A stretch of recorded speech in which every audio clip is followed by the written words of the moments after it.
If you've ever driven between Los Angeles and Las Vegas, you've passed right by Mojave National Preserve, located in California, a short distance between the small desert town of Baker and the Nevada border. While both are operated by the National Park Service, this is separate from Joshua Tree National Park, which is located south of here near Palm Springs. Over 1.5 million acres in size, the Mojave National Preserve is famous for being home to a large number of Joshua trees and a diverse wildlife population. Joshua trees are a rare sight as they grow only at high altitudes and in extreme desert conditions. They have an open form, with each one having its own unique defining shape. Along Interstate Highways 15 and 40, there are several entries into the preserve. For this trip, we entered via Interstate 15 and the well-marked Sema Road exit. So a park has to be designated by Congress. So we have over 60 national parks and over 420 national park units. So preserve is one of the national park units. So you might hear of seashores like Point Reyes, you might hear of historic sites. So we're standing in the 2020 Dome Fire. So in August of 2020, it took out more than 1 million Joshua trees, so big wildfire. There's also the 2023 York Fire on the other side of the preserve behind me. And then last year we did also, right after the York Fire, was the Hurricane Hillary. And we've even had a lot of heavy monsoon activity, like in the summer of 2022, that took out a lot of roads and so forth. So it's been interesting working here at Mojave National Preserve in the last few years. This area is a real important refugium for the eastern Joshua tree species. And that's why we went through the effort to do replanting here instead of having them naturally propagate. These forests right here are naturally propagated with the giant ground sloth, and those are extinct since the last ice age. They only propagate now with the use of with small rodents, which would take forever to go from these unburnt patches into some of the center areas. So that's why we need human beings to help replant some of these species in some of the higher temperature part of the burned area here. One of the potential impacts we're seeing here in the preserve is that, with the increased global temperatures, it increases the intensity of precipitation events. So if we look at what happened in the summer of 2022, there was a 1,000-year flood that happened on the North Kelbaker Road area that just wiped out the entire road. Not just a part of it, but it was higher than the gap that was on the roadway there, and that took several months to repair. So one of the two big catastrophes that happen around here, or just incidents as we call them, are the roads being impacted by flash floods and wildfire. So if a wildfire, how we're preparing for them is that anytime there's a reported fire, we're going to go with fire suppression technologies. Just make an alert. If there's any doubt whether we should have a fire restriction, whether like no campfires allowed, we're going to err on that side of caution, because we've lost many acres of prime habitat because of wildfire. For the flash floods, the way we're preparing for that is we are rebuilding many of the major routes so that they're more resilient to flash floods going across the roads. So that involves putting lots of riprap in the shoulder areas of roads, repaving them, so that when water runs across it, it doesn't take the whole road out, and we can still have infrastructure that we could restore relatively quickly, like sweeping it off, blading off the surface of the road. With these fires, it does impact wildlife. They have to disperse. So when you take out most of the plant life, it reduces habitat for many of the creatures here, and it depends on where you're at. One of the purposes that the preserve is here is to preserve habitat for the desert tortoise, and the fire that was in the York Fire area in 2023 did impact some desert tortoise habitat.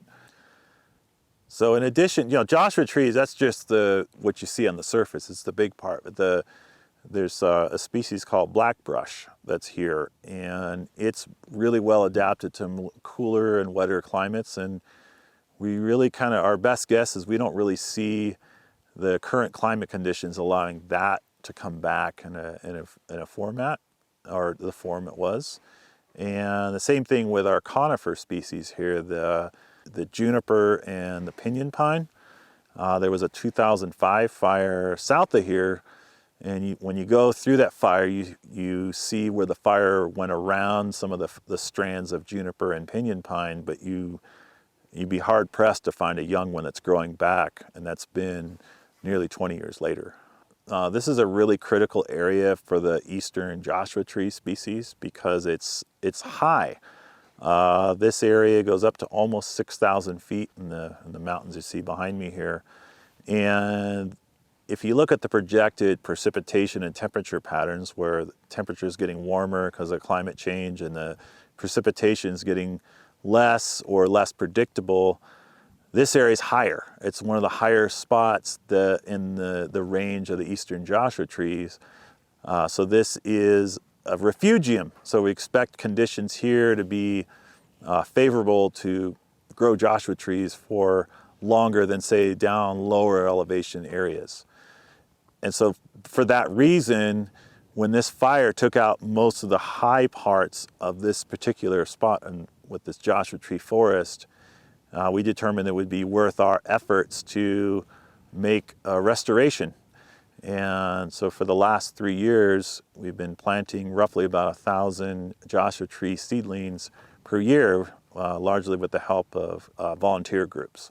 Yeah, you can occasionally, if you look around in this area, the dome fire, you'll see places where some of the Joshua trees are sprouting up from, where the stalk looks all, the trunk and the branches are all burned out, but from the base, from the roots, there's a new sprout coming out.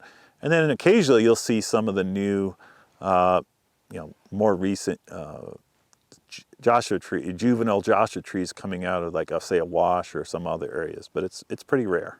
Is there another kind of Joshua tree? You mentioned an eastern Joshua tree. Is there a western Joshua tree? There sure is, yeah. So we think, okay, Joshua tree is a Joshua tree, but in the Mojave Desert. But if you go to our neighbor to the south, Joshua Tree National Park, those are the western Joshua trees. So if you want to, the scientific name is Yucca brevifolia, and the ones we're seeing here in the eastern Joshua tree is Yucca jaegeriana. The restoration effort has drawn volunteers from all over the country. We get a lot of, everyone wants to know about that. We get a lot of phone calls. Hey, how can I be part of that volunteer crew? So that's the service. If we sponsor a trash cleanup, we get kind of crickets. But if we say, hey, you want to plant Joshua trees, we get people come from all over. So that's a big form of what people like to come here and do service work. For folks just looking to see what it looks like, I think a lot of folks get a kick out of seeing a Joshua tree sprouting up from its roots from from a dead stalk that's just out hanging there in the wind there. And then just to see how nature responds, how it comes back. This area we're standing in, if we have a decent year during the spring months, there can be a fair bit of wildflowers that pop up in these open areas. The greatest way to respect Mojave National Preserve is obey the speed limit. That's where we have the most issues, are these long straight roads that aren't designed for speed. People get hurt from vehicle accidents, rollover accidents, or wildlife gets hurt, like the desert bighorn and the desert tortoise can get hurt by speeding drivers. So the best way you can do is we call it what we like to say is drive like a tortoise when you visit Mojave National Preserve and other national park areas, so that the wildlife can live and you can have a safer experience here. The mission of the National Park Service is basically preservation for the enjoyment of future generations. In 1916, that was the legislation that founded the agency that cares for all these lands. And climate change, human-caused climate change, is one of the greatest challenges to preserve these experiences, these habitats, these historic sites for the future generations here. And what can the public do to be more careful in this area? Because some of these fires were probably caused by human activity. The way to do that is just really, know before you go, really. Go to our website, see what the fire restrictions are, both for the National Park Service and the Bureau of Land Management in the area, and follow them. Don't be lighting fires in a campfire, especially during windy conditions. That's when most people get in trouble with fires. So for volunteering, we have a central website for all volunteer opportunities in the federal government. It's called volunteer.gov. And if we have an event, we list it on there. So there are many ways to volunteer.